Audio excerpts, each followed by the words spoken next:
Hello, guys. Welcome to another episode of Bowl Breakdowns here on the Guilty as Charged podcast YouTube channel. I am Alex, as always.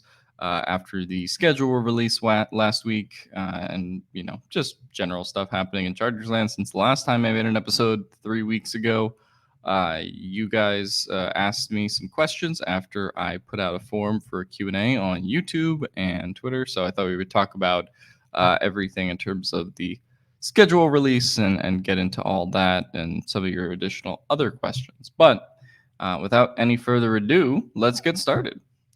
This first one comes from Tyler Schoon, familiar with that guy. If Jim Harbaugh gives the Chargers a win in a game they normally struggle and or lose in, it would be blank. So obviously kind of referring to the schedule, which I have pulled up here. I think there's a pretty obvious answer, and I think it is the Week 12 game. I mean, the Ravens. There's not a whole lot you can say other than they fundamentally, understand how that organization works on a pretty deep level. From Joe Ortiz to top one down, obviously Jim Harbaugh's knowledge of his brother and their knowledge of each other and coaching against each other for the third time in their NFL careers. And then you just sort of get into the nitty gritty of it. I mean, Greg Roman, right? Also a guy who has a fundamental understanding of that Ravens offense and how it works with Lamar. I'm sure he had some thoughts in his first, year watching that Lamar Ravens offense away from the team, and would be willing to kind of sort of leak whatever intel he has on that offense. They didn't change everything about it. So I'm sure he would be willing to help in the effort there. And the defense that they run, right, is very Minter adjacent, right? In addition to kind of that Mike McDonald scheme, even though Mike McDonald's not there anymore, right? And they replace him with, I believe his name's Connor Orr. They're still going to be running the same scheme as well as it worked last year. With maybe a few minor tweaks here and there with a new guy calling the defense. But they definitely are running that Minter McDonald, pretty famous Michigan scheme, or a version of it. So I think Minter in that capacity helps as well.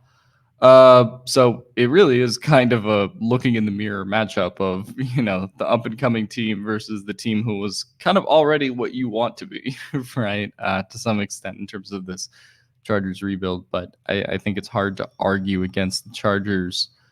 And the institutional knowledge they kind of have of the Ravens entering that matchup. And just the one big thing I could say about the last two Ravens games, both the one in 2021 where they got blown out like 34-6, and then also the one last year where they lost on the Zay Flowers touchdown, right? There was just this lack of physicality that they kind of had in both games, right? Where it felt like every time they got the ball, they just weren't able to drive down the field. Every time they had an opportunity to keep that game close last year, it just felt like they kind of got suffocated by the defense, both from a turnover standpoint and just even like man-to-man coverages, right, on some of their wide receivers. So I felt like that, the Harbaugh brand of physicality and, establishing the run and kind of just having that toughness quotient to some degree, like, that's a game where I think you're going to need it, as opposed to, I think, sort of what the Chargers were like attempting to do on offense with Kellen Moore and Joe Lombardi previously. So yeah, that's kind of my idea of like what game I think they normally would lose or would lose on probably right now, like a talent basis, but have a chance to win because of kind of what they've set up in place. Next question comes from Diego Gomez. I think the determining factor for us making the playoffs is week 7 through 10. All sneaky games where I feel confident in our chances to win our first 3 games and our last 4. If we win 3 of the 4 in those weeks, we are in the playoffs, no doubt about it. So let's take a look at the schedule here. I haven't necessarily given any of my thoughts on the channel yet. I think he's talking about that week 1 through 3 stretch first, right? This is a stretch where, like, I'm not saying you have to come out of it 2-1 necessarily, right, as the Harbaugh era kicks off. But if we're talking about making the playoffs, right, you have two AFC wildcard contenders right here in the Raiders and the Steelers in the middle, sandwiching the Panthers. And it's just like, if you're going to win a road game, you kind of have to win that one, right? If you want to be a serious playoff team. And then, I think you do have to go 2-1 probably in the stretch, splitting those Raiders Steelers games obviously would probably be a little bit better for the Chargers long term to get the Raiders one. And then I think he's talking about those last 4 games, which is week 15 through week 18. You have that stretch of Bucks, Broncos, both at home, and then the Patriots and Raiders on the road. And I do think that is probably coming off of this week 11 through 14 stretch, which is Cincy, Baltimore, Ravens, 1 p.m. on the road, Eastern time, going to the East Coast, and then Chiefs on Sunday Night Football. So like that, this relatively is like a more winnable stretch of games consistently, in my opinion. Not saying they're easy, but again, kind of like this week 1 through 3 stretch. I think that week, that 4-week stretch is the one where you kind of have to, like, again, making a run at the playoffs, playing probably 3 teams in this stretch who I think are legitimate wildcard contenders. You kind of have to go 3-1. I don't know if there's kind of a way around that. And then this week 7 through 10 stretch, he talked about this as like a sneaky stretch. I've seen a lot of people chalk up the Cardinals as a win, and I honestly, like, I do think they will beat the Cardinals if we're just sitting here in May and like are talking about what it looks like on paper. I don't know if their roster is that much better than the Cardinals. I think they'll be, again, like, in a lot of games this year, but the Cardinals have a good defensive coach in Jonathan Gannon, who's always kind of a pain in the ass against the teams he plays. And I saw that down the stretch last season when I watched a little bit of the Cardinals. So I was like, I think that's a team, despite their schedule, that I think is like kind of going to contend. Not necessarily for the NFC West or anything, but contend certainly probably as a wildcard team. I think that's doable in the NFC. And then I think, like you said, Saints at Browns, Titans. I think they probably have to win these 2 games at home when I look at the Saints and the Titans for sure. The Browns, always a tough game on the road again, 1 p.m. East Coast game, more or less. So that might be one where you kind of, are more comfortable with an L there relative to some of the other games, but it would be certainly nice to take that one too, if doable, especially kind of like we talked about with Pittsburgh, 2 teams that could be, in those wild card conversations by the end of the year. Tony Nguyen, is Stick the right choice for backup, or should we find a cheaper veteran with some experience? I mean, I don't know if you're going to find many quarterbacks cheaper than Easton Stick. He makes like $1 million a year as a backup, which dream job, by the way. But I mean, that's kind of what the average like backup salary is, unless you're just like drafting a guy right now. In fact, I think it probably is like a little higher in spots where they have like a premium backup choice. As far as Stick, I think he was kind of fine last year. I'm not saying that like you, in some sense, wouldn't want more dynamic play as a result of losing Justin Herbert, but I think he, my big concern going into that 4-game stretch last year with him was in the preseason, like his processor was just so far behind what was happening. And when I say preseason, I'm talking about like 2019, 2021. Like it just felt like his timing on certain passes and certain decisions was just so off. And then this preseason, this season when he got into those 4 games specifically, I just felt like he looked a lot more comfortable out there. Again, like he knows what the job is, right? Take care of the ball, make a couple plays with your legs, hit the throws you need to. And obviously they went 0-4 in those games, so no one's going to be like, man, Easton Stick was awesome. I don't think he was great. But again, given the circumstances of the roster, given the circumstances of the coaching staff, like I think Easton Stick deserves a little bit more, even if you're not going to call it credit, grace for how he performed in those games. I thought he was kind of fine. And it's just like at this point, what are the alternatives for a backup quarterback, right? I mean, like 36-year-old Ryan Tannehill, who has been injured all the time, is available. I don't know if he wants to take a backup job or if he still is kind of aiming for a starter spot. But like, do I think that that is a dramatic upgrade over Stick in 2024? Probably not.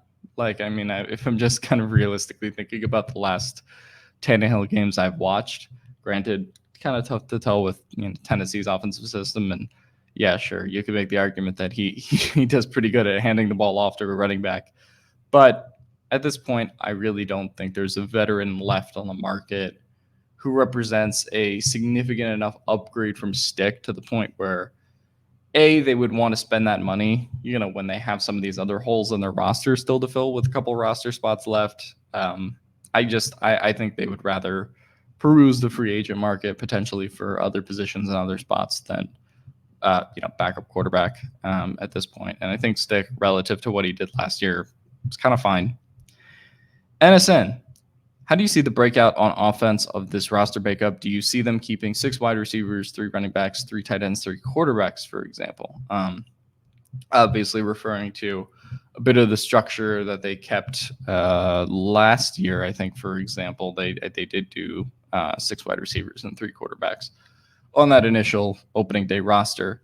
I think it's hard not to keep 6 wide receivers at this point. I've seen some people argue for 5, but the Ravens actually kept 7 on their opening day roster last year. I think they would go with 6 if you're talking about QJ Palmer, obviously McConkey, and then, you kind of go further on the roster. Darius Davis, probably a lock to make it to special teams. And then you still have like Cornelius Johnson, Brendan Rice. Obviously, DJ Chark is now kind of in the mix for one of those spots too. So, maybe it kind of works out in the sense of you give one of the 7th round picks the roster spot between Brendan Rice and Cornelius Johnson, and the other one goes on the practice squad. So I do think DJ Chark, barring injury, will make the roster, just kind of given how cheap his contract is, as long as he's playing well in training camp. Granted, they could actually, cut him. His contract is a lot more favorable for the Chargers than I thought it would be. But I think the plan is to kind of keep him. He is really one of the few prototypical X receivers that they do have, really the only one. So I think you're looking at 6 wide receivers, potentially 7 for sure. I wouldn't be shocked by that. And I think that should be more of a talking point potentially, as we get closer to training camp. But my gut would say it would be 6. As far as the other positions, 3 running backs, as she says in her comment, 3 tight ends, 3 quarterbacks. I do see 3 running backs because you're talking about Dobbins, you're talking about Gus Dobbins and Vidal. I don't really see a role for Spiller on the roster that would justify him being a 4th running back. And this has been a talking point with Staley and Ficken for years, where it was just like, if you're not going to be a dominant impact RB1, RB2 guy, and you're not playing special teams, then what are you doing? That's why Spiller was ultimately kind of a healthy scratch in some games last year. And it wouldn't shock me just to not see him make the roster outright at this point, but we'll see how he performs. If there are improvements, as a true running back and stuff like that. But right now, I don't think it looks particularly good in terms of his chances of making the roster. And then 3 quarterbacks will be interesting. I would kind of bet on they keep 2, and clearly last season they cut Max Duggan multiple times, and specifically in December, and still were able to add him back to the roster without another team going, "Ooh, let's go get him." So I think it's certainly possible again that they, maybe rock with what they had at the end of the last season and go with 2. Plus, you can still, I believe the rules say, like, if you need Duggan as the emergency 3rd guy, he doesn't need to be on the roster for, them to, or the game day roster, I should say, for them to do that. They could just have him as kind of like the emergency, 3rd guy that I don't think would count against the game day roster count. I believe that's the new rule and how it works. So I could see them very well potentially going with 2 quarterbacks. We'll see what they think of Duggan over the course of training camp in the preseason. And then tight ends. Tight ends is interesting because that is the spot I look on with the roster. So you're talking about Hurst and Disley, who I think are locks.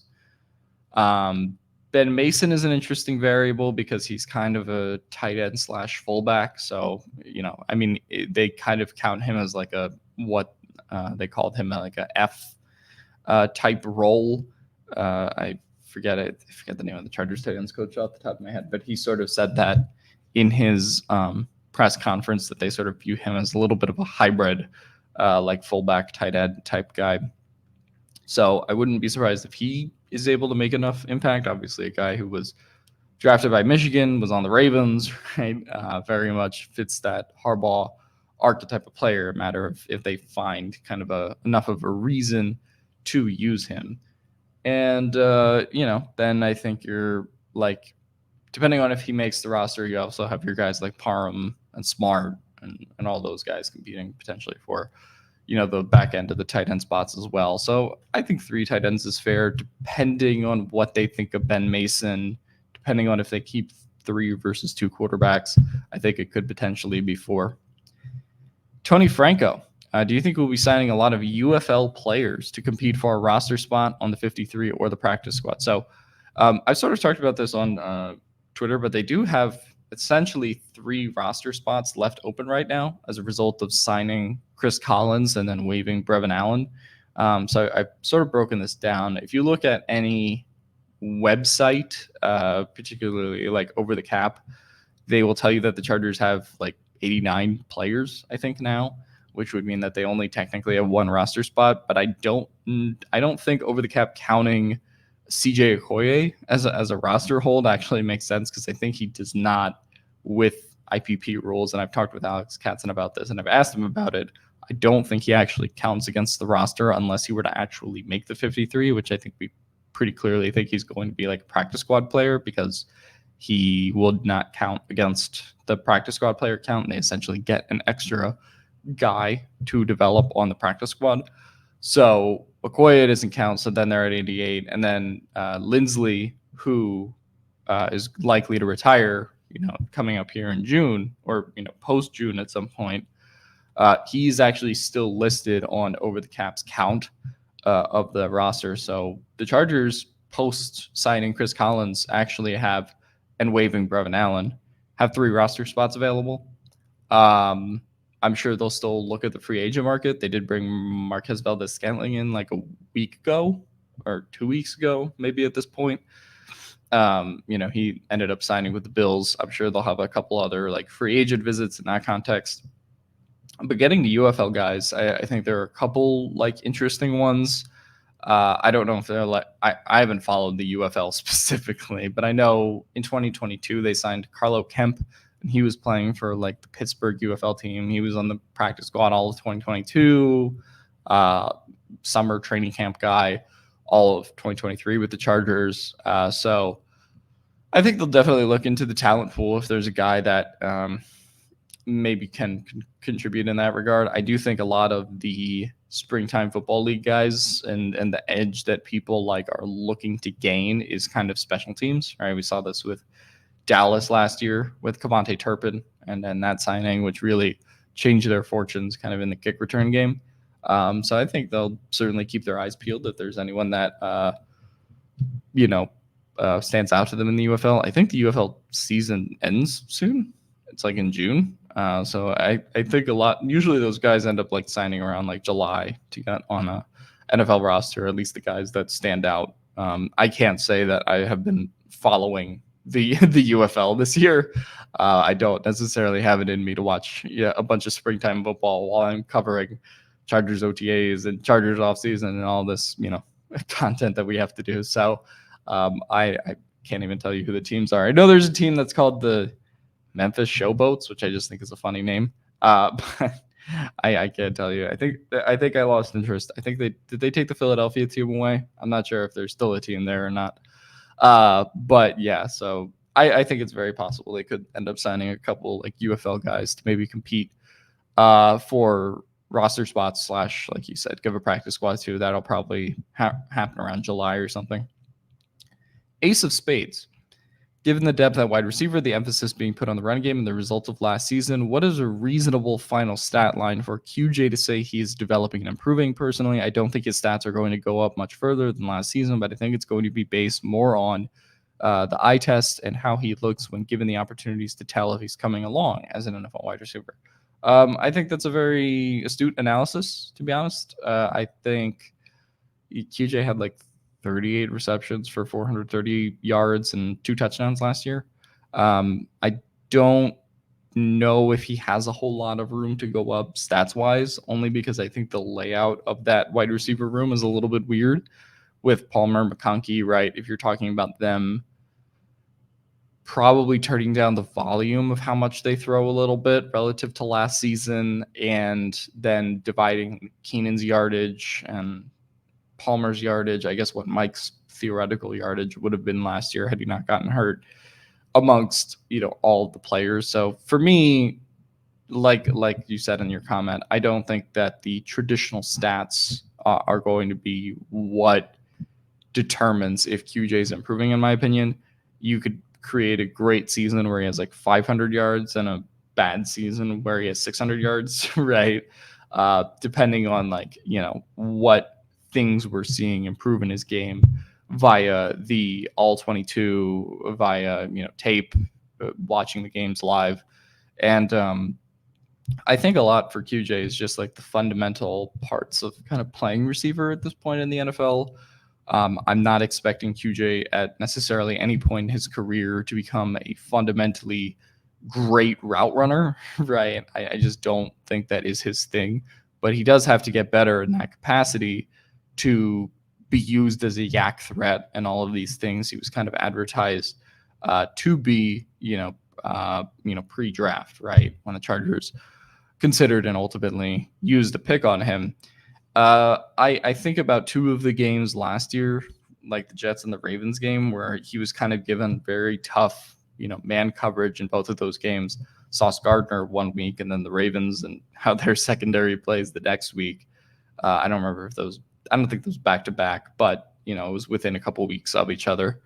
And I look at how he played in those games, and it just felt like he was a very contact averse player, right? If Sauce Gardner or somebody like jammed him really well at the line, it was just QJ was suffocated, right? He was in hell, for lack of a better term. And I think when you talk about release points and just winning, on the line, like initially, that's where I think QJ like really has to make a leap in terms of both technique and also kind of confidence in year 2. Because I really felt like whenever he lost a rep at the beginning of the route last year, the play was kind of over, right? And I do feel like that was kind of a common theme you saw on the all 22. Now, when he was going against zone coverage, like, and the grades kind of bear this out on PFF and stuff, like he was solid, right? Like there was kind of moments in the Bears game, the Patriots game.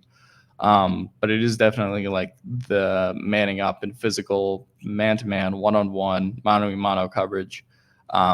That's where I'm most concerned with QJ entering year 2. Again, like there's just not a really great way to be a sustainable wide receiver in the league when you're a bottom tier separator, right? As the stats bear out with Quentin Johnston last year. So I think as much as the drops and everything outside of the periphery will kind of get the most attention, I think the thing that I think about the most is the route running, the release, and just how he kind of deals with physicality. And then the other thing, last year when it came to plays where QJ, and not just QJ, but other receivers in the offense that didn't get the ball, right? They weren't expected to necessarily like block, right, and like go downfield and make plays, right? There were just sort of plays where it's like, okay, if the screen wasn't intended for Keenan Allen, if the screen wasn't intended for Quentin Johnston, they would just kind of like stand there. And in the Greg Roman offense, like that's not an option, right? Like you have to go downfield and block your ass off and all those things, right? And then this system really values those plays when you're specifically not getting targets, when you're specifically not a receiving option, how you perform in those instances as well. So I think in terms of how much playing time QJ gets, that will also be like pretty important. At NSN, what do you think they will use the preseason games for? Who will play? Do you think only the guys on the bubble for the 53-man roster selection, or everybody so that they get some snaps with the new people, new scheme? What is Harbaugh's history with this? I don't know if I haven't gone back to Harbaugh's history of like preseason play in 2011 and 2014. I'm sure someone could dig some interesting nuggets up, but honestly, preseason has changed so much since he's last been in the league. There's one fewer preseason game now, and they're about to cut another 1 or 2 preseason games off of it when they add another game in the schedule eventually. That's coming down the pipeline. So I think teams around the league have gotten much more conservative with preseason. I don't even think really teams, Staley was viewed, I think, to be a bit ultra conservative with the preseason stuff, but I think the league has really gone in the direction of Staley not playing starters for the most part. The most I see teams do at this point is like maybe they'll throw out like their quarterback and like the main offensive players for like one series. But you really don't get that, like, because it used to be, in terms of dress rehearsal, if you want to call it that, like that third preseason game was like the offense would get like a whole half. And like, you're just not seeing that happen in many places around the league anymore, due to the preseason being, having less time to view those end of the roster guys to some extent. And then, as a result of how they've changed the preseason, and then, just not wanting to risk your own guys getting hurt. Right. So I think that is something that'll play into the calculus. And I actually think the Chargers will be a little bit more conservative in the preseason than people think. Not saying they're just going to rest everyone out of principle, but I think the direction the league has gone, I would be curious to see if a reporter would ask Ben Herbert about this, if they ever get a chance to ask him at a press conference, like what his philosophy is on that in the preseason. But I think that this Harbaugh staff, much like the rest of the league, would be pretty conservative in terms of like actually playing guys in the preseason. I would be pretty surprised with it, which kind of, is a double-edged sword, because obviously you want those guys healthy for the regular season. And the preseason is more about those end of the roster guys anyway than it is about the top line starters. But at the same time, like, we're going to enter an NFL world eventually where guys might get 1-2 preseason games to prove that they belong on a roster. And I think back to Anthony Lynn on Hard Knocks, and there was a moment I remember. I don't remember which episode it was in that like 6-episode series.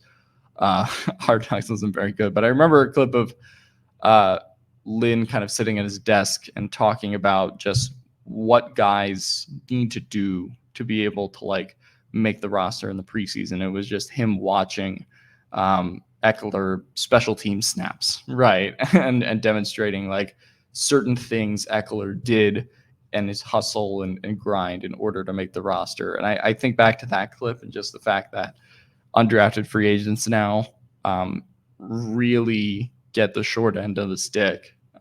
Unfortunately, I'll be curious to see like how many make it for the Chargers, but we're about to enter a world eventually when they get that 18th game.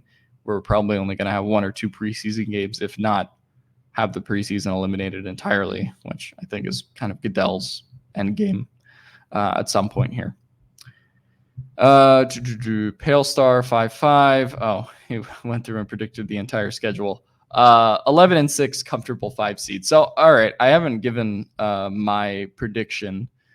When I first saw the opponents before they were laid out in this order, and just honestly, my prediction has less so, I guess, to do with the specific opponents, because I think once you get past like week 6 or 7, it's like you truly know what team you're playing, right? With like 20 to 40% of these roster turnovers, injuries, teams improving, teams declining, that kind of thing. That's why I don't necessarily love using like strength of schedule as a stat, in which like the strength of schedule would tell you, oh, the Chargers have the second easiest schedule in the league. And I'm like, do they? Right. A lot of that is kind of based on the NFC South being a part of their schedule, but they also have to go against, the Bengals and the Ravens and the Chiefs and the Steelers and a bunch of really good teams. Plus, the Raiders aren't a pushover, right? So I kind of go back and forth on their schedule. I don't think it's the easiest in the league. I don't,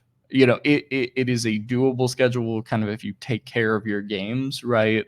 And play some fundamentally sound football. I circled this game against the Broncos week 6 because they have not won at Denver in 6 years. And if you want to win a playoff contender, this kind of has to be the year that you beat Denver. But I don't know. My record prediction right now for the Chargers is 9-8. I could go through and be win, loss, win, loss. Not necessarily going to waste your time and do that. But I know Steven and Tyler kind of did a version of that on the show where they both wound up at 10-7. What's the difference between 9-8 and 10-7, right? It's a win in one close score game that maybe I have them losing, right? So I certainly think their ceiling is 10-7, 11-6, right? Assuming they get some luck thrown in their direction and a lot of their, bets towards the end of the roster with some of the guys they've signed to end up paying off. I'm kind of a 9-8 guy, proven until proven otherwise, though. Just because I think as much as I believe in Greg Roman's run game will eventually kind of give them a high floor, I'm not sure it's going to look great week 1 out the gate, right? Same kind of thing with Jesse Minter outside of the Junior Colson thing, for example, because it's I believe in Minter to implement this defensive scheme, but does he have all the guys that he wants, right? That's obviously kind of a question in this capacity too. So I think they're in for not necessarily a slow start, but I do think aesthetically, in terms of how they operate, I see the team looking a lot better towards the end of the season than they will at the beginning, barring injuries. Do you see, this comes from B. Shimke, do you see the Chargers having any stretch during the season of 3+ straight wins? And if so, which games they would be? Yeah, I mean, I think if they are to win 3-1 or go 4-0 in a stretch of games, it is this week 15-18 stretch. Not saying that is an easy stretch by any means, but I think coming off of this stretch of death, week 11 and week 14, those are the games that I think you kind of have to take advantage of. At Denver is pretty tough, but if you win that one, then I think you could talk yourselves into the Cardinals and Saints games not being pushover games, but not necessarily being pushover games, but not the most difficult on the schedule. So I think you can find some stretches where they win 3 straight games. I still think a team post Chiefs W or L here, that maybe just the Chargers have a little bit of momentum with their identity by that point in the season, and they kind of know how they want to play football. I see this being much more a second half of the season team than I see them being a first half of the season team, personally, especially kind of with a new coaching staff. At Michael Peterson, will the LA Chargers finally overcome their inconsistency and become a legitimate Super Bowl contender this season? I sort of talked about this, I guess, a little bit on social media in regards to the roster.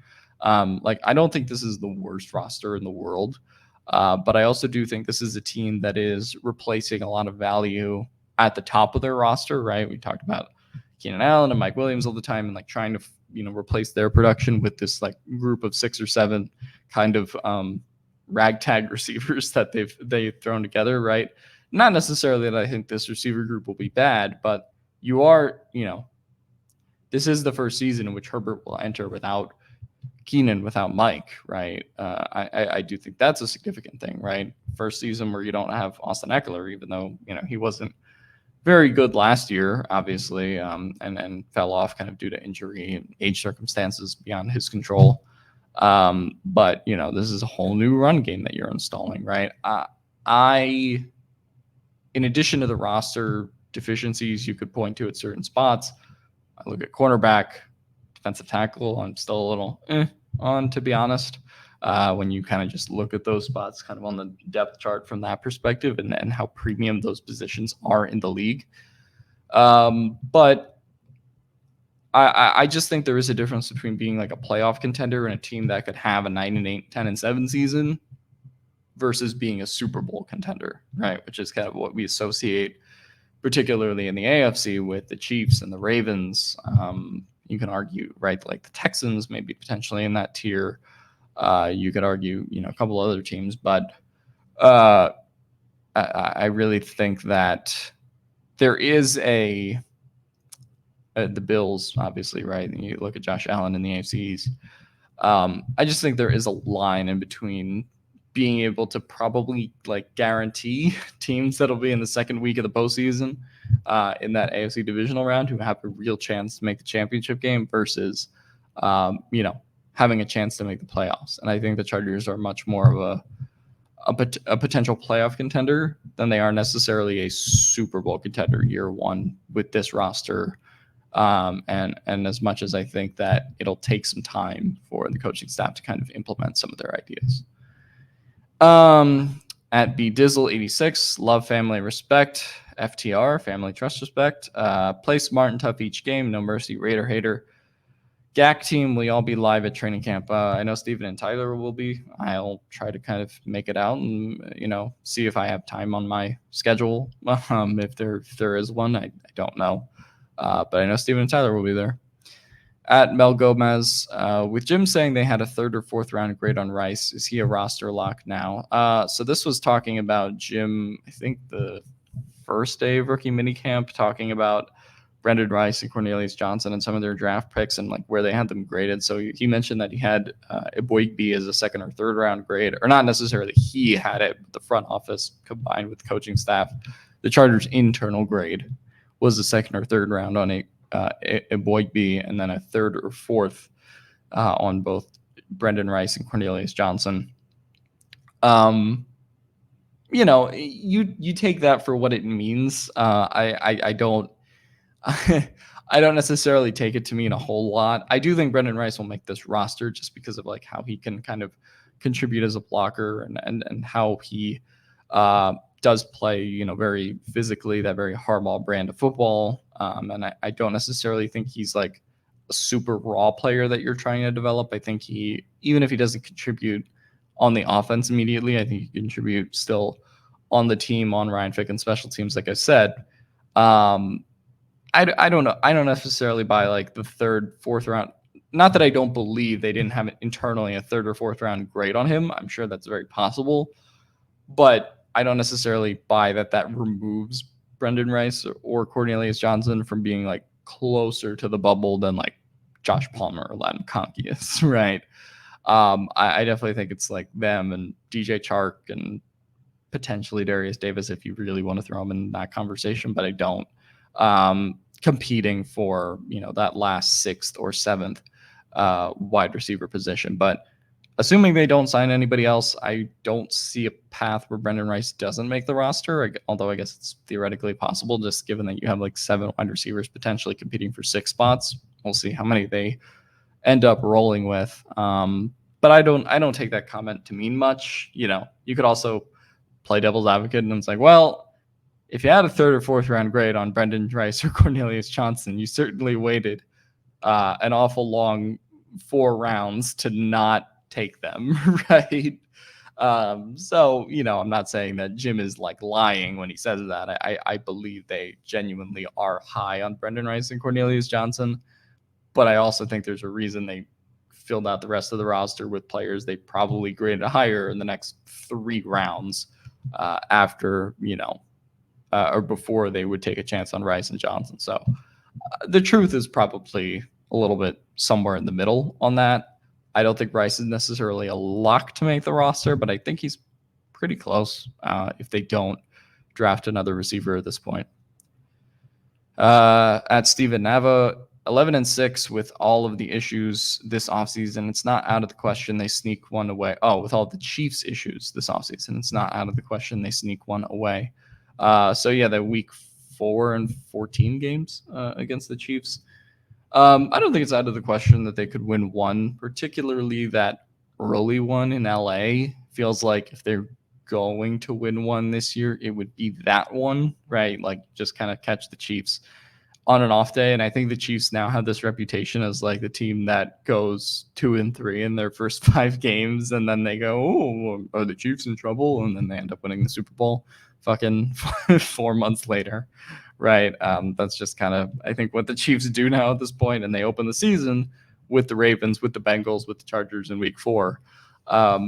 So like I could see that kind of becoming a little bit of a narrative in the media again, like, ooh, is Mahomes in trouble? And then suddenly the Chiefs figure it out and win the division again for the 1 billionth fucking time.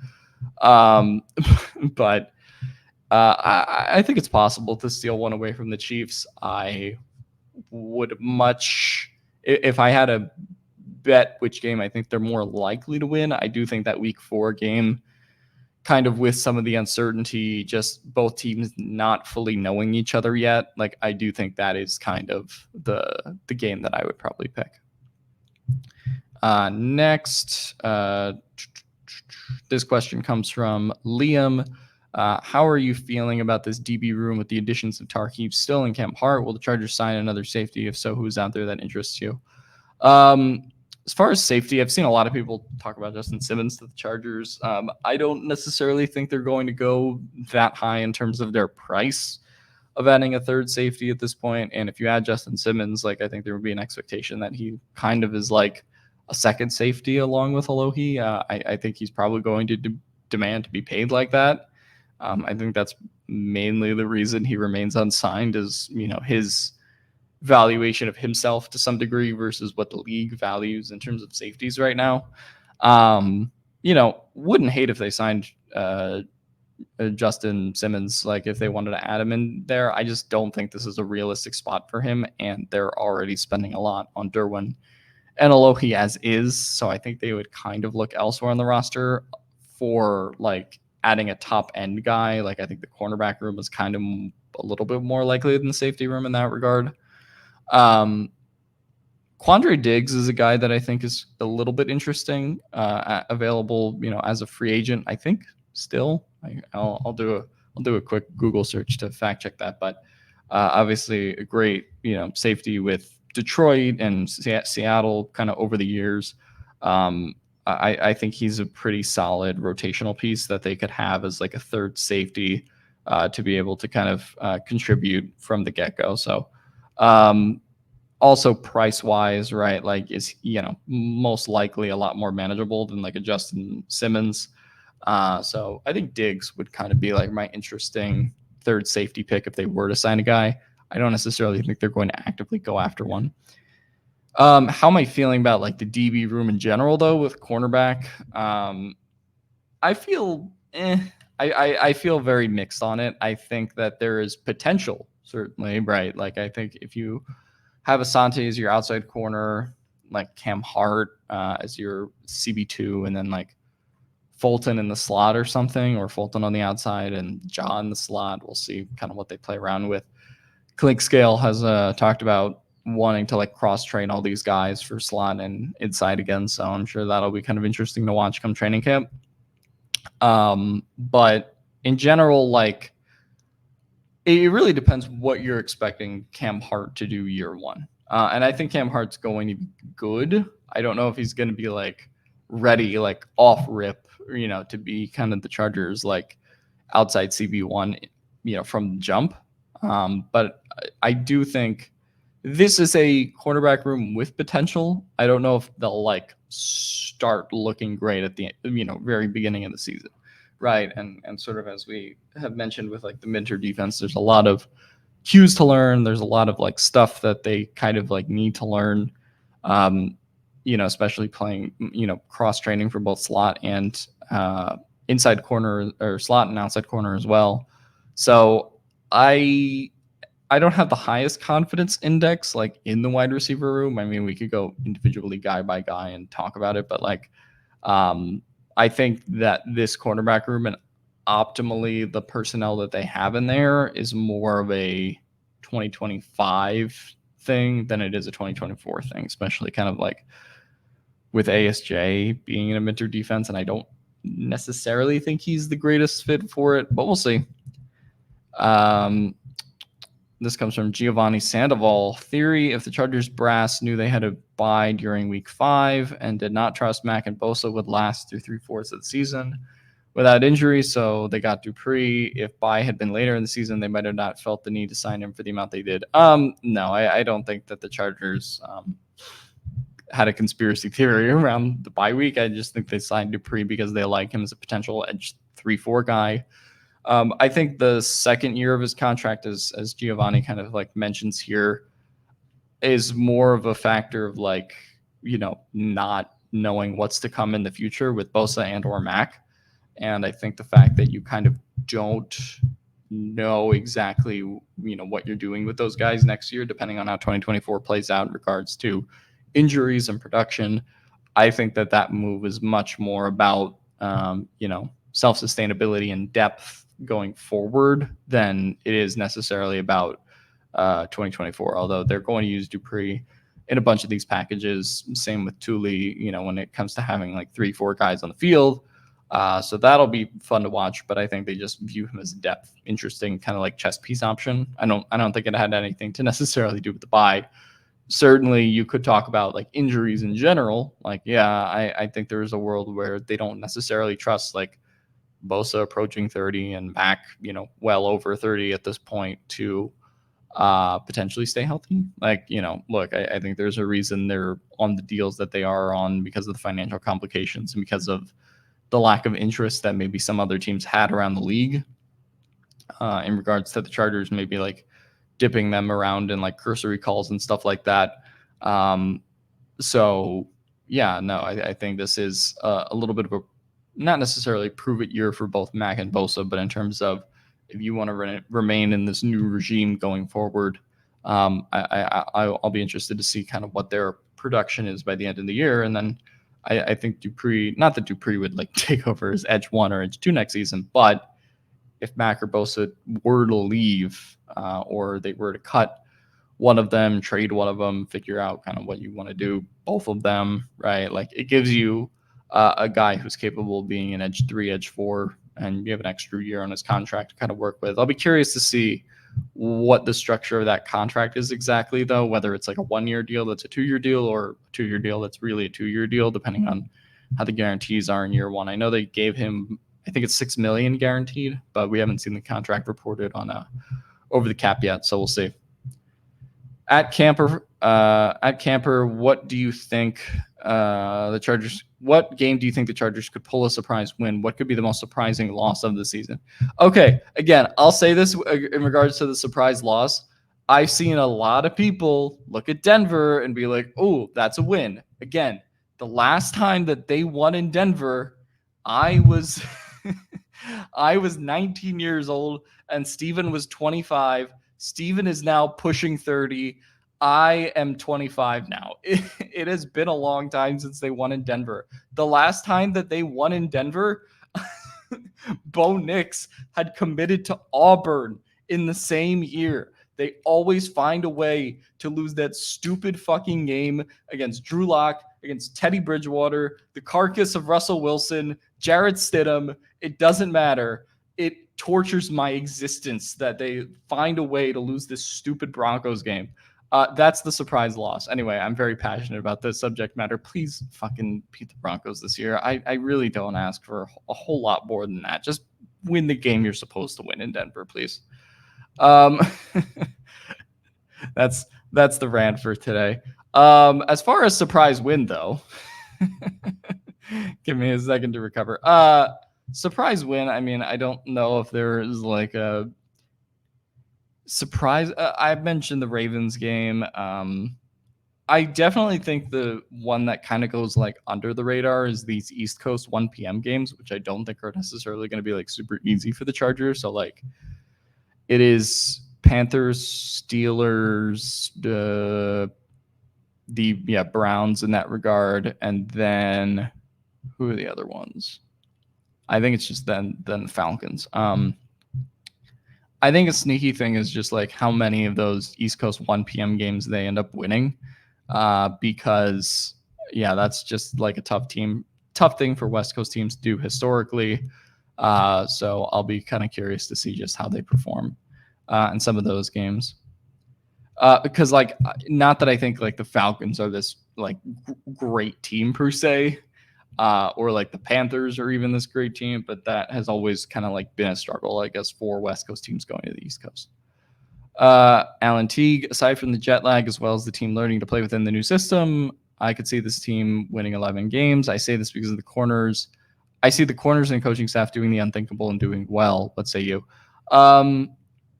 Like I said, I'm a little bit TBD on like the cornerback room. It really depends on who's playing where, and like sort of who wins these competitions. Like, I just don't believe in Christian Fulton yet. He was pretty bad last year.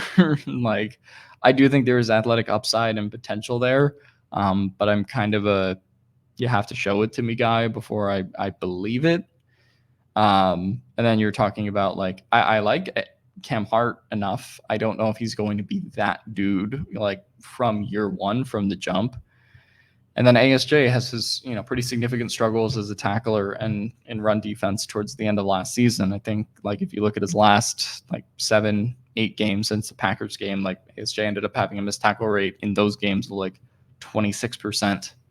It kind of wasn't pretty. So then that kind of limits like your ability to potentially put ASJ on the inside if you wanted to do that. I don't necessarily think putting him as a slot corner works from that respect. So I just think their corner room is a little bit more limited this year than it will be, potentially next year when they have, year of development under Hart and Still and kind of, potential to add some free agent corners if they want to, and really kind of mold the identity of their room via another draft, another offseason. So I think that group is kind of a year away, but I definitely think the coaching staff, like I've said multiple times, kind of potentially buys them multiple wins, at this point in the season. At LA Original, thoughts on adding Kareem Hunt? I don't think that they would add Kareem Hunt, to be honest. I don't really think they add another running back in general.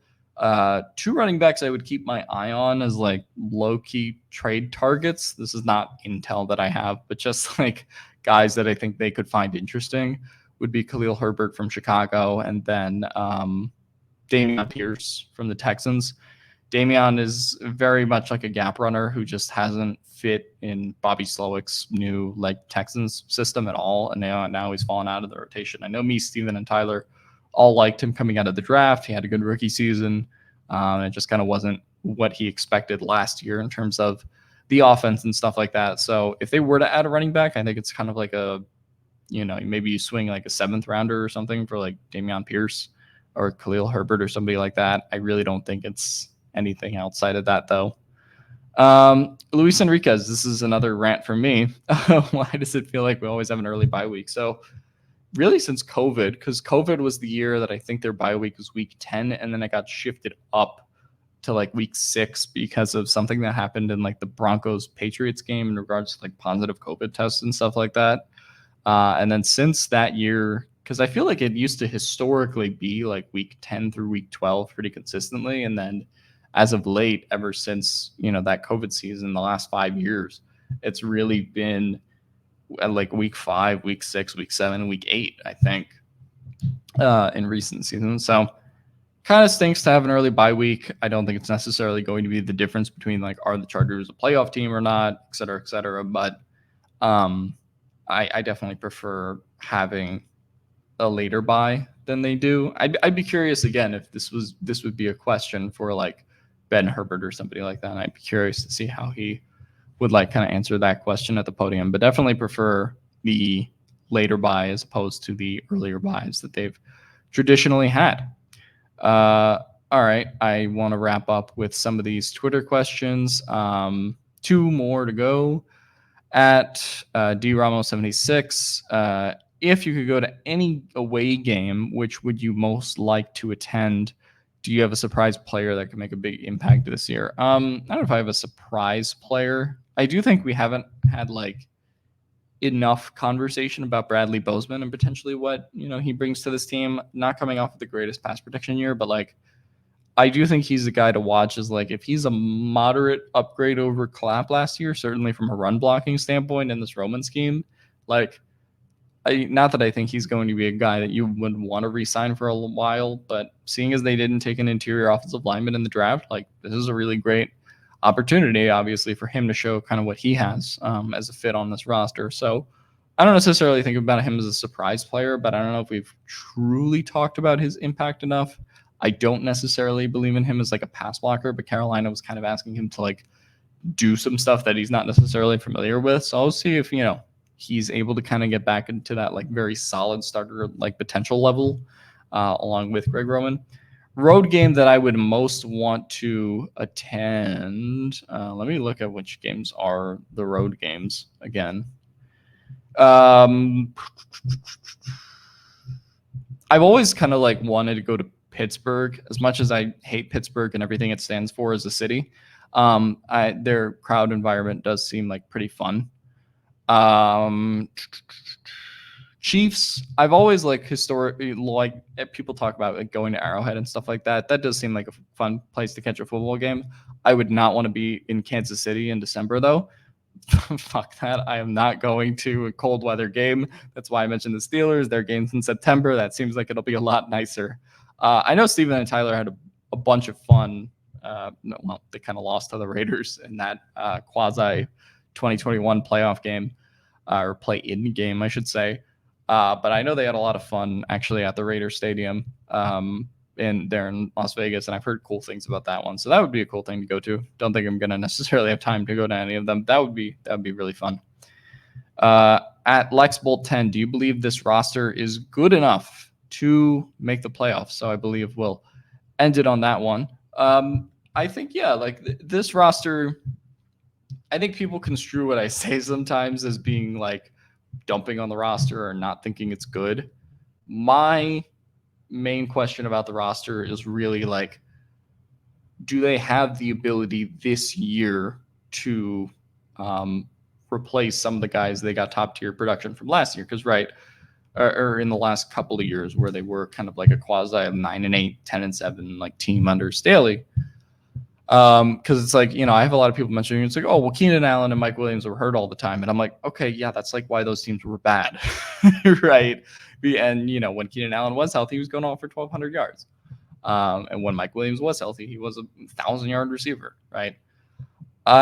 So what I say that to mean is I think this will be a roster reshuffling, if you want to put it that way, where, there isn't necessarily standout guys at like some of their skill positions, but are there guys that can do their job and play their role well? Yeah, of course. But you still need to find ways to like find that production again, right? That 1,200 yards that Keenan got, like even if you're kind of taking it down to 1,100 or 1,000 or whatever would have been under Roman, you got to divvy that up amongst the rest of these 6 or 7 receivers, right? And so that I think is like the challenges that, not just that they'll deal with at wide receiver, but at some of the other positions where they have lost talent or are just aiming kind of to try to have some deeper rooms, right? Running back, for example, and trying to replace not so much 2023 Eckler production, but previous season Eckler production, right? And then I think a lot of their success as a potential playoff team is determined by a lot of these like bargain bin contracts that they have taken the chance on, right? You talk about Christian Fulton, you talk about Bradley Bozeman, who I just mentioned, Hayden Hurst, J.K. Dobbins, right? Et cetera, et cetera. You could go throughout the roster. That like those 6 or 10 guys they signed to Chark, right, falls into this category for veteran minimum deals. I think that how many of those contracts end up being like single on base hits, how many of those contracts end up being home runs, and maybe how many of those contracts end up being duds, like the ratio of that really will determine how deep they are as a team. Because I see that around, they have signed a lot of these budget guys, but they've also kind of signed a lot of these budget guys, for a reason. And that reason is obviously like they came into, this, financially screwed cap situation. So as a result of not having Keenan and some of the guys on the top of this roster anymore, they had to restructure, dealing with all the dead cap, dealing with being over the cap.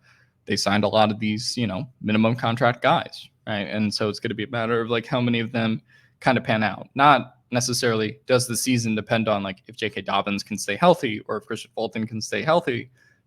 But I do think it does depend on, if you get those guys to contribute in a really big, really significant way, then the margin of error or margin for error that you have as a team is more, right? If those guys don't contribute necessarily, then it makes you feel less good about the depth, right? And then it's a lot of the same injury conversations that we've had in previous years, right? Can Joey Bosa stay healthy? Can player X, player Y stay healthy, right? Can starter Z stay healthy, right? So we've had that conversation necessarily a bunch of times. It is kind of exhausting, but like, I do think, for example, you look at the pass rushers and, I saw them post the big time rush graphic yesterday, which is what they're, calling this pass rush group of Bosa, Mack, and Dupree and Thule. But that kind of only works if, the top two guys in Bosa and Mack are playing 17 games. And to credit to Khalil Mack, he has played 17 games in each of the last 2 years. But you don't necessarily feel as good about the edge depth if Joey Bosa is not, playing that much, right? So that is a very, crucial spot, I think, on the roster. If Joey Bosa plays 13, 14 games, you feel pretty good about where the Chargers can be. If he has a lot of the same injury struggles that he's had in recent seasons, then no, you don't feel as good about it. All right, well, that's where I will end it off here. Thank you guys for listening to me babble for an hour about the schedule release and a bunch of other stuff and how much I hate the Denver Broncos playing in Denver specifically. I will see you guys on the Flippity Flip. I'll probably be back in the United States by the next time I do one of these. And I'm sure we'll talk a little bit about the roster and some of the other stuff to talk about this offseason. So without any further ado, my name is Alex, and this is the end of this Bold Breakdowns episode. See you guys next time. And as always, bolt up.